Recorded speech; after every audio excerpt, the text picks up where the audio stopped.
2 and black Z is now up here. And the other reason I'm happy to expect that we're out of this upwards correction and we're into a downwards impulse is wave behaviour has very clearly changed. Wave behaviour within primary 2, the bars are shorter, lots more interlapping blue and red candlesticks, lots of overlapping. Here, however, within primary 3, a lot more volatility, much longer candlesticks.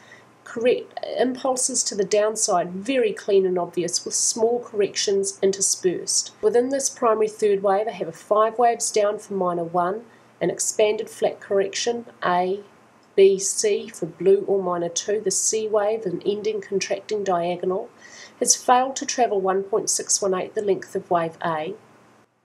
But I expect it ended here because this is just 75 points, which isn't that far above. It's 75 points above the 0.618 Fibonacci ratio for this downwards movement.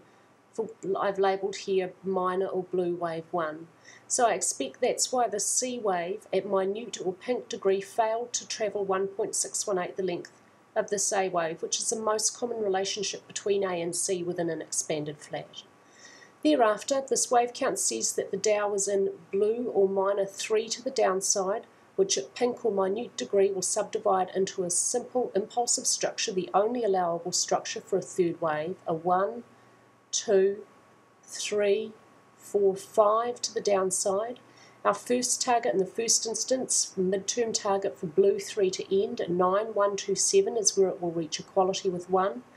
Thereafter, if it needs further downwards to go to complete a satisfactory 5-wave impulse, the next target is 8,143, where it will reach 1.618, the length of wave 1.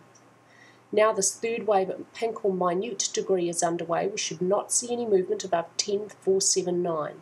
Taking you now to an hourly chart where this green one down here is this green one down here, and here's the end of the orange 3, 4, 5 waves down to end green wave 1. This fifth wave is an extension. It's quite a long wave in relation to the other two. 3 is not the shortest. 4 doesn't travel into 1. I've checked that previously on the chart.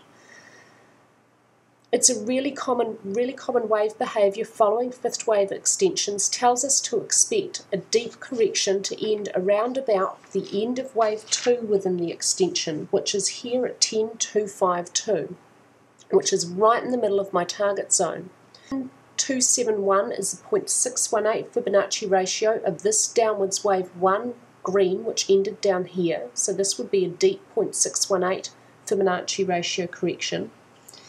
10,238 is where this wave C, orange, which began just down here, will reach 1.618, the length of this wave A, orange, for this little correction up here. So that's how I've worked out that 30 or so point target range, 10,238 to 10,271. This is a really high probability target zone because we have those 3 points all calculated clustering together.